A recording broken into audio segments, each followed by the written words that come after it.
आतंकियों के खिलाफ योगी की एक नीति, जहां देखो वहां ठोको। देवबंद में एंटी टेररिस्ट स्क्वाड सेंटर का योगी आदित्यनाथ ने आज शिलान्यास किया। तस्वीरें हम आपको दिखा रहे हैं। योगी ने जिस वक्त एटीएस सेंटर का शिलान्यास किया, लेकिन आपको बताऊं जब इस एटीएस सेंटर का जिक्र हुआ था उस वक्त समाजवादी पार्टी और कांग्रेस ने इसे मुसलमानों से जोड़ दिया कि देवबंद में एटीएस सेंटर बना रहे हैं, मुसलमानों को डराना मकसद है। लेकिन इसका मकसद क्या है आपको बताएंगे। लेकिन एटीएस सेंटर के बारे में आपको बताऊं, योगी ने तैयारी कर ली है कि आतंकवाद के खिलाफ जीरो टॉलरेंस एटीएस सेंटर जो बना है वो मैं आपको दिखा रहा हूं। देखिए जरा, आतंकियों के खिलाफ योगी आदित्यनाथ की ठोको नीति। देवबंद में एटीएस सेंटर बनाया गया है। योगी ने एंटी टेररिस्ट स्क्वाड सेंटर का आज शिलान्यास किया है। उत्तर प्रदेश में आतंकियों पर लगाम लगेगी इस सेंटर के जरिए और संवेदनशील इलाकों में बाकायदा नजर रखी जा सकेगी। आसपास के जो जिले हैं 2000 वर्ग मीटर में यह anti terrorist squad centre Deoband में बनेगा। 100 से अधिक कमांडो इसके लिए तैनात किए जाएंगे इस सेंटर पर और कमांडो ट्रेनिंग की पूरी व्यवस्था होगी इस सेंटर पर। यानी इन कमांडोज को बाकायदा ट्रेन किया जाएगा। एक कमांडो तैयार करने में सोचिए 1.5 करोड़ रुपए का खर्च आएगा एक कमांडो की जब तैयारी होगी। आधुनिक हथियारों से इस सेंटर को लैस किया जाएगा। यह जो देवबंद में होगा, सेंटर में 15 आईपीएस अधिकारी तैनात रहेंगे। 15 और 17 अगस्त को सेंटर बनाने की घोषणा की गई थी। तो आइए अब आपको सुनवाते हैं। योगी आदित्यनाथ ने देवबंद में खड़े होकर आज कहा कि पुरानी सरकारों की नीति थी कि आतंकियों से मुकदमे वापस ले लो, लेकिन उनकी सरकार की नीति है ठोको नीति। सुनिए जरा योगी।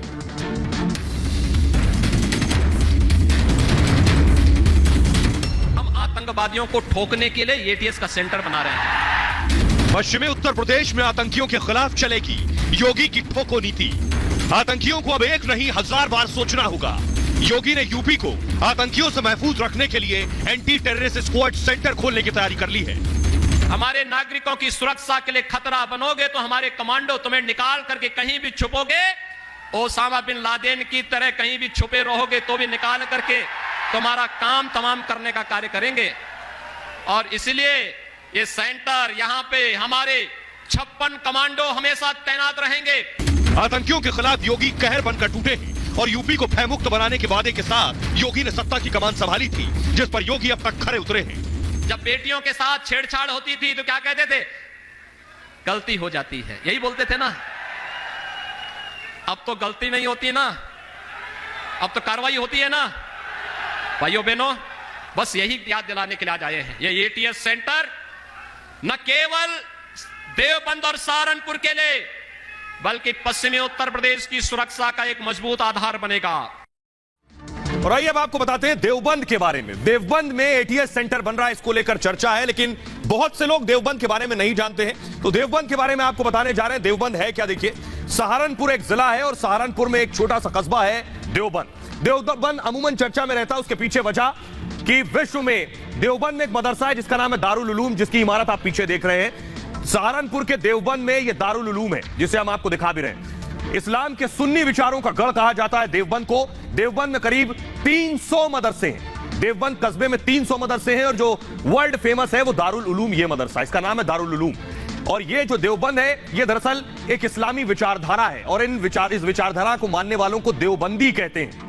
इसके अलावा पूरी दुनिया से इस देवबंद में छात्र पढ़ने आते हैं, अरबी पढ़ने आते हैं। खुफिया सुरक्षा एजेंसियां, क्योंकि पूरी दुनिया से यहां छात्र आ रहे हैं, इसलिए एजेंसियां सतर्क रहती हैं। आपको बताएं देवबंद में आतंकी गतिविधियों के आरोप पहले लग चुके हैं, इसलिए एजेंसियां और ज्यादा सतर्क रहती हैं। आइए अब आपको दिखाने जा रहा हूं मैं, एक पोस्टर बाकायदा जारी हुआ, उस पोस्टर को लेकर भी सवाल किए गए, वो मैं दिखाऊंगा तस्वीर में। ये देखिए जरा, योगी आदित्यनाथ के मंच पर जो पोस्टर लगा था उसमें लिखा था काम भी लगाम भी। ये जो आप देख रहे हैं इस पे लिखा था काम भी लगाम भी। तो सवाल उठ गए कि आखिर इसमें ये क्यों लिखा है, काम भी और लगाम किस पर। लेकिन बड़ी चीज ये है, योगी ने साफ कर दिया लगाम आतंकियों पर। आइए अब आपको मैप दिखाने जा रहा हूं कि ये सवाल बेशक किए जा रहे हैं कि एटीएस सेंटर देवबंद में क्यों बना है, लेकिन आपको बता दें सिर्फ ये देवबंद में नहीं बना है। उत्तर प्रदेश के बहुत से जिले आपके सामने देखिए, आपकी स्क्रीन पर आ गए। देवबंद में, मेरठ में, ग्रेटर नोएडा, अलीगढ़, कानपुर, बहराइच, श्रावस्ती, आजमगढ़, मिर्जापुर, वाराणसी, झांसी। तो जो लोग इसे देवबंद से जोड़ रहे थे, जो पार्टियां ये कह रही थी कि देवबंद में इसलिए बनाया जा रहा है एटीएस सेंटर क्योंकि मुसलमानों को डराना मकसद है, वो कम से कम ये नक्शा देख लें उत्तर प्रदेश का, इन सब जगहों पर एटीएस सेंटर बनेगा। इसलिए सिर्फ मुसलमानों को डराकर वोट लेना मकसद है, उसकी पोल कम से कम इस नक्शे के जरिए खुलती है कि एटीएस सेंटर पूरे यूपी में बनाए जाएंगे आतंकियों को रोकने के लिए। आइए अब आपको बताने जा रहा हूं मैं कि आखिर एटीएस सेंटर से फायदा क्या होगा। मैप नक्शे के जरिए हमने आपको बता दिया कहां कहां बनेंगे, लेकिन देखिए यह होगा ऐसा कुछ एटीएस सेंटर। उत्तर प्रदेश में एंटी टेररिस्ट स्क्वाड सेंटर बनाने का प्लान योगी आदित्यनाथ का है। वजह संवेदनशील पश्चिमी उत्तर प्रदेश पर नजदीक से नजर रखी जा सकेगी। दूसरी वजह आतंकी गतिविधियों पर लगाम लगाना आसान हो जाएगा।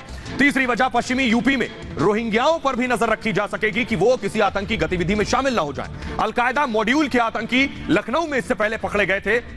इसके बाद से सुरक्षा व्यवस्था चाक चौबंद करने की कोशिश है और इसको मूव करेंगे जल्दी से।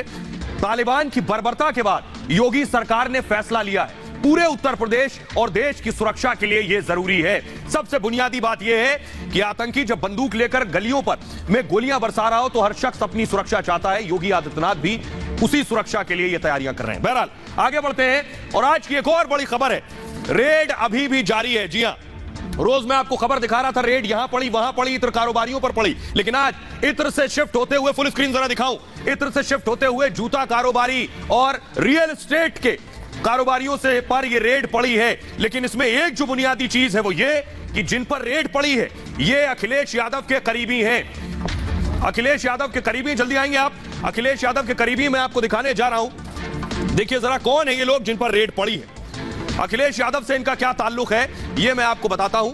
देखिए जरा, ये मैं आपको दिखा रहा हूं, अजय चौधरी पर रेड पड़ी है। अजय चौधरी के अलावा जो नाम आपके सामने, पुष्पराज जैन पर इससे पहले रेड पड़ चुकी है, मनु अलग पर रेड पड़ी है और राजीव राय के ठिकानों पर रेड हुई है, जैनेंद्र यादव के ठिकानों पर रेड हुई, मनोज यादव के ठिकानों पर और राहुल भसीन, ये सभी अखिलेश यादव के करीबी माने जाते हैं। आइए आपको दिखाने जा रहा हूं मैं, देखिए जरा, सुनिए, रेड पर सियासत जारी है। पंपी जैन वापस लौट आए घर में, आज दोपहर को में सोते हुए खबर मिली कि सो रहे हैं, आराम कर रहे हैं। उनके भाई ने क्या कहा वो भी जरा सुनिए और कहां कहां रेड हुई देखिए जरा।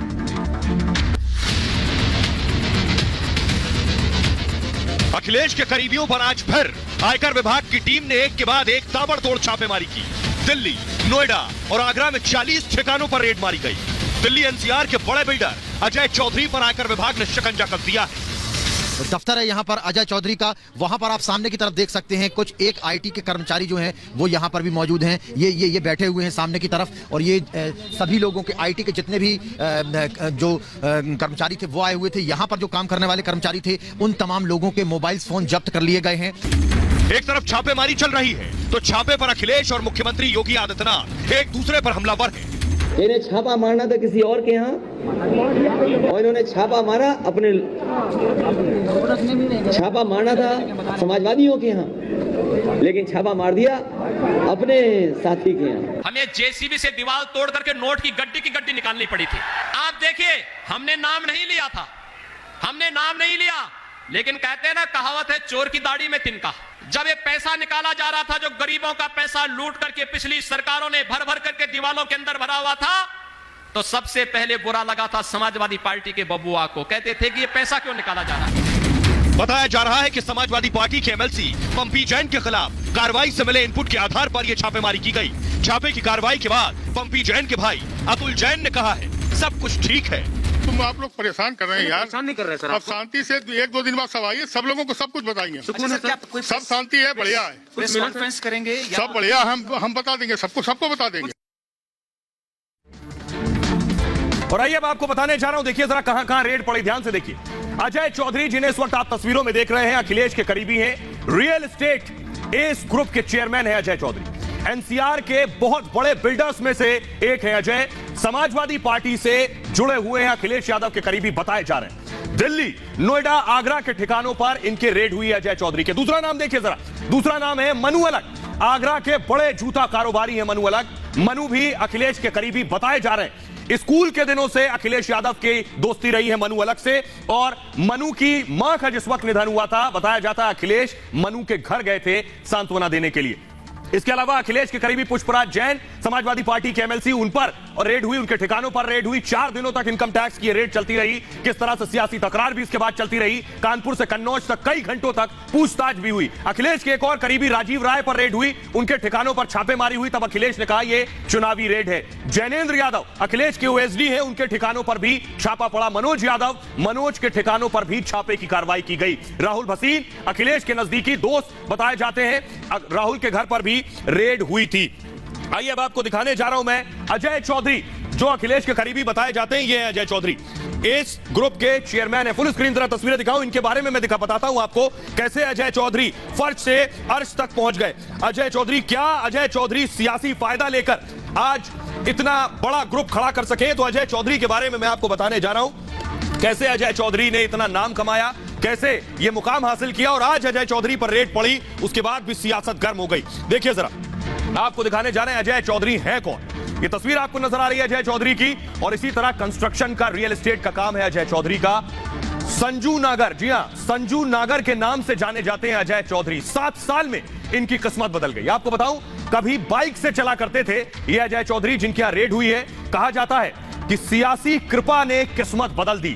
किसकी कृपा थी ये तो जांच के बाद पता चलेगा। 2010 से 2017 के दौरान जमकर नाम कमाया और शोहरत कमाई। इन 7 सालों में दिल्ली एनसीआर के बड़े बिल्डर बन गए अजय चौधरी। नोएडा में कई जगहों पर कंपनी को प्लॉट मिले हैं। सेक्टर 150 में स्पोर्ट्स सिटी में भी जमीन मिली।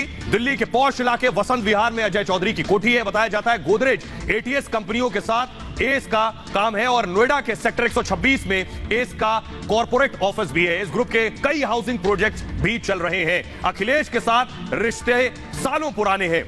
आइए आपको दिखाते हैं जो रेड पड़ी, वो तस्वीरें मैं आपको दिखाने जा रहा हूं। कई ठिकानों पर रेड पड़ी, बताया जा रहा है 30 से 40 ठिकानों पर आज छापेमारी हुई है। देखिए जरा अजय चौधरी, फुल स्क्रीन जरा तस्वीरें दिखाऊं मैं। अजय चौधरी के ठिकाने पर रेड पड़ी। इनकम टैक्स विभाग की टीम पहुंची रेड करने के लिए। अभी भी रेड चल रही है। बड़ी खबर आपको बता दूं कि रेड अभी बंद नहीं हुई है, अभी भी रात को भी रेड चल रही है। खबर यह है कि इनकम टैक्स की टीम गद्दे लेकर, तकिया लेकर, रजाई लेकर पहुंच गई है अजय चौधरी के ठिकाने पर, जिस तरह से पंपी जैन के ठिकानों पर पहुंची।